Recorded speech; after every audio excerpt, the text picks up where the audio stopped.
Hello hi అన్నలో నేను మీ cab driver Ravi ఒక మంచి ముచ్చట పట్టుకొచ్చిన అన్న.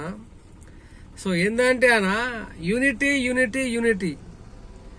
మన డ్రైవర్లలో ఎప్పుడైతే యూనిటీ అయితే ఉంటుందో ఆ రోజే మనం ఏం చేయాలనుకుని చేయగలం. ఇది వాస్తవం. ఏం చేయాలన్నా యూనిటీ అనేది ఉండాలన్నా.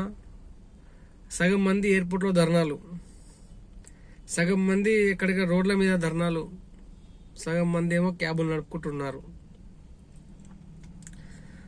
మీరు ధర్నాలు చేస్తే ఎట్లా అన్నా? పాంప్లెట్లు వంచాలి. మాలాంటి యూట్యూబర్లు ఇన్స్టాగ్రామ్లో చెప్పినాం అనుకో, మేము పోస్టులు పెడతాం. మావి ఒక 3-4 వేల మంది చూస్తారు డ్రైవర్లు. మా వీడియోలు చూసి కొందరు బంద్ చేస్తారు. ధర్నా అనేది ఒక రోజులో చేస్తే కాదనా, చేస్తే ఒక వారం రోజులు పెట్టుకోవాలి. మనకు ఒక్కరోజు మొత్తం ఎయిర్పోర్ట్లో బయట క్యాబులు బంద్ అయిన గిటంగా మన ప్లాన్ సక్సెస్ అవుతుంది. ఇప్పుడు బయట బండ్ల కంటే ఏమో వాళ్ళు ఎడుస్తున్నారు. ఒకటి చెప్తా అన్నా, మనం ఎయిర్పోర్ట్లో రాణిస్తలేం, ఓకే డన్. ఎయిర్పోర్ట్లో రాణిస్తలేం అని చెప్పేసి ఎయిర్పోర్ట్లో ఏమన్నా ఫేర్లు పెంచినాడు వాడు పెంచాడు, వానికి ఏం అవసరం. ఇంకొకటి, మనం ఎయిర్పోర్ట్లో రాణిస్తలేమని చెప్పేసి కర్ణాటక బండ్లు నైట్ మొత్తం కొడుతున్నారు. సిటీలో నైట్ మొత్తం కొడుతున్నారు. మన సికింద్రాబాద్ స్టేషన్ కాడ కర్ణాటక బండ్లు ఆపుకొని బుకింగ్ కోసం వెయిట్ చేస్తున్నాడు. మెల్లగా అట్లే పోయినా, లోపల వచ్చి కూర్చున్నా, ఆ కార్ లోపల పోయి కూర్చొని ఏమన్నా ఇట్లా స్ట్రైకులు చేస్తురుగా, ధర్నా చేస్తురుగా, అట్లా ఇట్లా అని చెప్పేసి నేను ఏమన్నా అంటే, నాది ఇక్కడ కాదన్నా, నాది ఆంధ్ర, నాది ఏపీ. ఇక్కడ మా రిలేషన్స్ ఉంటారు, చిన్న బండి మా రిలేషన్ వాళ్ళు ఉంటారు, వాళ్ళ పేరు మీద ఉంది చిన్న బండి తీసుకుని ఇక్కడ నడుపుకుంటున్నా అన్న అని చెప్తే వాడు ఏమంటుంది తెలుసా? వేస్ట్. వాళ్ళు చెప్పలే, బూతులు తిడుతున్నాను మన డ్రైవర్ మనల్ని. ఆడు నాకు ఎక్కడ ఉంటే సరసర రేగింది నాకు, కానీ ఇక బ్లడ్ మొత్తం బాయిల్ అయిపోయింది. కానీ ఇక నేనే అమ్మ ఫోన్లే అనుకుని తర్వాత చెప్పినానికి, अरे बाबू मेरा तेलंगाना है रे, क्या गांडू बाता कर रहा, तेरे को बुलाया कौन सा मार्केट है रे भैया, आके चलाओ बोल के అని చెప్పి చెప్పినా నేను. तुम्हारा कर्नाटक स्टेट को हमारा गाड़ी आया तो तुम ऐसा करता रहे అని చెప్పి చెప్పిన. సో ఇక వాడికి చెమటలు వస్తున్నాయి. ఇక వాడు భయపడిపోయాడు. ఇక నేను ఇక 2 నిమిషాలు మాట్లాడి వచ్చేసిన. ఇక ఇంకో ఇష్యూ నాకు మన డ్రైవర్లు చాలా మంది చెప్పినారు. ఏమని అనా, మనం ఏపీ బండ్లు నువ్వు ఏపీ బండ్లు ఎందుకు చెప్పవనా అంటే, ఇక మనం తెలుగు వాళ్ళమే, ఇక మన రాష్ట్రం విడిపోయింది కానీ మనమైతే విడిపోలేమన్న నా ఫీలింగ్, నా ఇన్నర్ ఫీలింగ్ అనా. రాష్ట్రాలు వేరైనాయి కానీ మనం ఒకటే జాతి కదా అని చెప్పేసి, తెలుగు జాతి కదా అని చెప్పేసి ఇక నా ఇన్నర్ ఫీలింగ్ అది ఉంటుంది, ఎవరిదేమో కానీ. అయితే ఇక చాలా మంది డ్రైవర్లు నాకు ఇప్పుడు కాంపిట్ ఏంటంటే, విజయవాడలో మన డ్రైవర్లు పికప్ పోతే అంట గలీజ్ మాటలు తిడతారంట అక్కడ ఉన్న ఏపీ డ్రైవర్స్. మన బండి అక్కడ కనిపిస్తే ఆ బండి విజయవాడ మొత్తం పాస్ అయిన దాకా ఎంబడి పడతారంట పోపు అని చెప్పేసి. అట్లా ఆపనియారంట, ఒక కస్టమర్ని ఎక్కించుకొనియారంట. వాళ్ళు ఎక్కించినారనుకో మన కస్టమర్ని, దాంట్లోకించి 100-200 రూపాయలు ఒక కస్టమర్తో ఆడగొట్టుకుంటాడంట. ఇది వాస్తవం అంట. ఇట్లా నాకు చాలా మంది కంప్లైంట్ పెట్టిరు. సో ఇంకో నాకు పెట్టిను, అన్నా నీది షాద్నగర్ కదా, నువ్వు ఎయిర్పోర్ట్కి ఎందుకు వస్తున్నావు అంటే, అరే చిన్నబట్టనేగా, అది రంగారెడ్డి, పుట్టు హైదరాబాదీ మాది, అర్థమైందా బిడ్డ? ఎయిర్పోర్ట్ చెప్తున్నా కదా, తెలుసుకొని మాట్లాడాలి ఎవరైనా సరే. ఇంకో కామెంట్ వచ్చిందన్నా, అదేంటంటే, అంత దూరం ఎందుకనా, మనం వరంగల్ పోతాం, మనం హన్మకొండ బస్ స్టాప్ దగ్గర మనం ఎక్కనిస్తారా అన్న? మన కార్లలో ఎక్కనిస్తారా?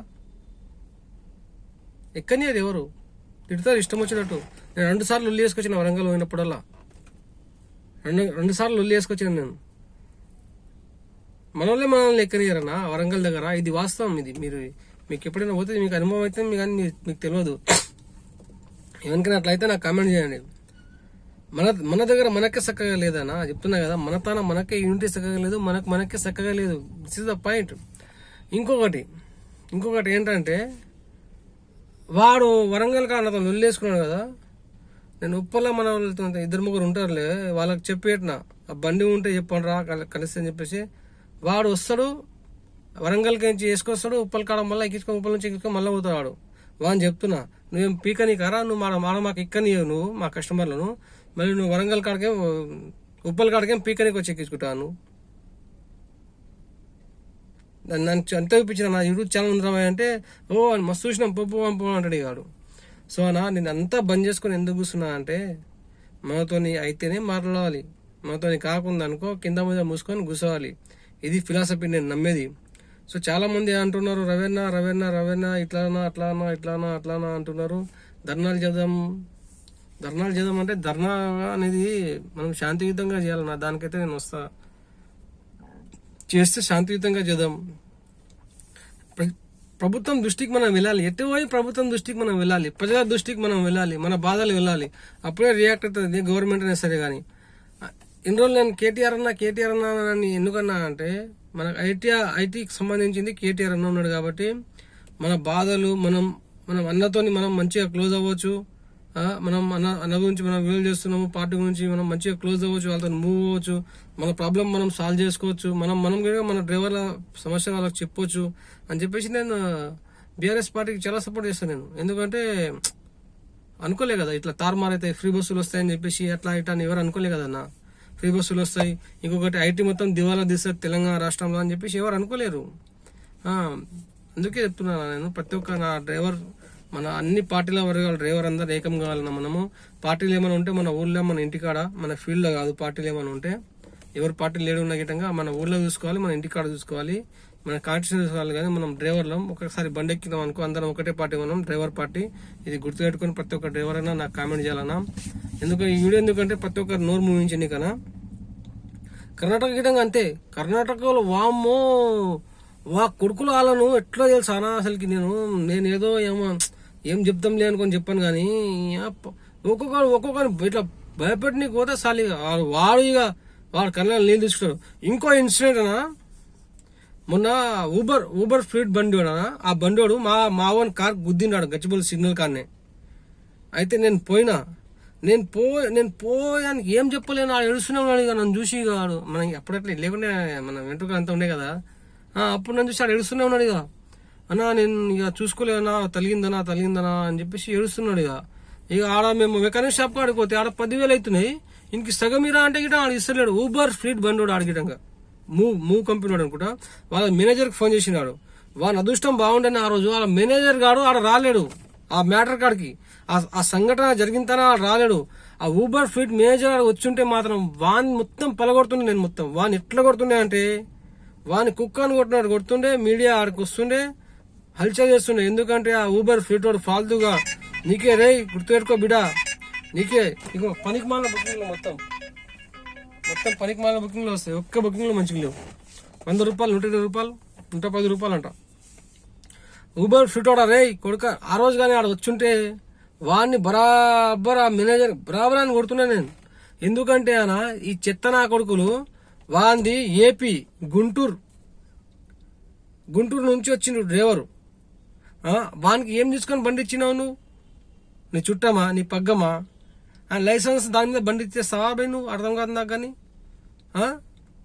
అట్లా ఇస్తావు బండి? ఊబర్ ఫ్లీట్ వాడు ఇది ఊబర్ ఫ్లీట్ వాడిని గట్టి వార్నింగ్ ఇది. నాకు కానీ తిక్కరేగింది అనుకో, నీ బండ్లు మొత్తం తలగబెడతా ఏళ్ల కాడికి వచ్చి.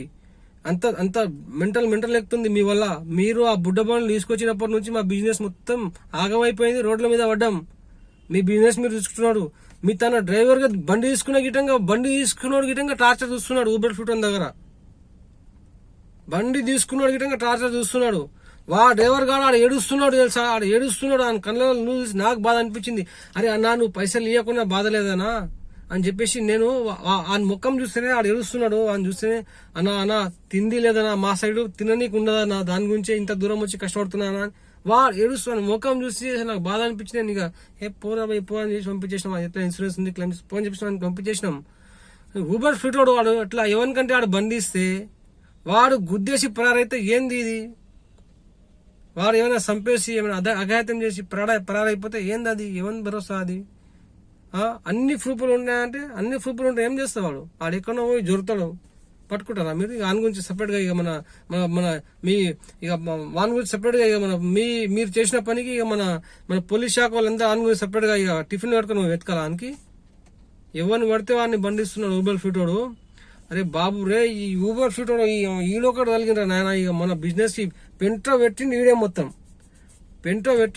ఈ 2 బండ్లు ఇచ్చే కొడుకు ఈడు. సో అన్న ధర్నాలు చేద్దామంటే మంచిగా చేద్దామన్నా. ఎందుకంటే నాకు ధర్నా చేస్తే ఎట్లా చేయాలి చెప్పాలా? గవర్నమెంట్ దిగిరా అట్లా చేయాలి. చేస్తే గట్టిగా చేయాలి. జైలు కానీ ఏం కానీ గింసం చేసి పడేయాలి. లేదనుకో నిరాహార దీక్షకు కూర్చోవాలి. ఆడ దీక్షకు కూర్చున్నాం అనుకో నేను పిలుస్తా ప్రెస్ వాళ్ళని, మంచి మంచి ప్రెస్ వాళ్ళు తెలుసు నాకు, నేను పిలుస్తా. మంచి మంచి రాజకీయ పార్టీలు వస్తాయి, మనం పిలిస్తే అందరూ వస్తారు, మనకు మద్దతు ఇస్తారు. బరాబర్ సీఎం దృష్టికి వెళ్తుంది, మనకు సపోర్ట్ ఒక యాప్ అయినా ఇస్తాడు, లేకుంటే ఆ బయట బండి అయినా బంద్ చెప్పిస్తాడు, ఏదో ఒకటి చేస్తాడన్నా, ఏదో ఒక వాళ్ళు తిప్పాలి, మనకు సెట్ చేస్తారు కదా. ఇట్లా చేద్దామన్నా, అంతేగాని ఈ సగం సగం ధర్నాలు సగం సగం రాస్తారోకలు వద్దనా మనకు. సో ఈ నంబర్ ప్లేట్లు గిటంగా చాలా మార్చుకొని నడుపుతున్నారు, ఇదైతే వాస్తవము. సో చూడాలి ఇక మన పోలీసు వాళ్ళు ఏం చేస్తున్నారు. ఇక వాళ్ళు సరిగా పత్తగా బండి నాపి చెక్ చేస్తే ఇట్లా ఇది కాని పంచాయతీ. సో అన్న ధర్నాలు చేద్దామంటే గట్టిగా చేద్దామన్నా. మనం గిటంగా నాకు గిటంగా మొన్న జర కొడుకు పుట్టిండు, చచ్చిపోయిండు, మా ఆమెకు బాగాలేదు, ముందే మా ఆమెకు ఇంకా ముందు ఎవరు లేరన్నా, మొత్తం మనమే చూసుకోవాలి. దానివల్ల నేను జర ఎక్కువగా వస్తలే డ్యూటీ గిటంగా, అందరు కనిపిస్తలేను. ఫ్రీ అయినా అనుకో ఎప్పుడు అందరి మధ్యలో ఉంటాను. ఏడా ఎయిర్పోర్ట్ లా పార్కింగ్ లా లైట్ కార్ అందరి మధ్యలో మన కార్ ఉంటుంది, అందరం మొత్తం ముచ్చట పెడతారు, అందరూ మంచిగా కూర్చొని మంచిగా సోది గీది అంతా గప్పలు కూడా ఆరామ్సే ఒక డ్రైవర్ ఒక మాట మంచిగా ఉంటామన్నా. సో అలా ఉంటాయి, ఇక బుకింగ్ అయితే వస్తలేవు. లేక డ్యూటీకి వస్తే ఉట్టిన పోతున్నాను, అసలుకి లేదు.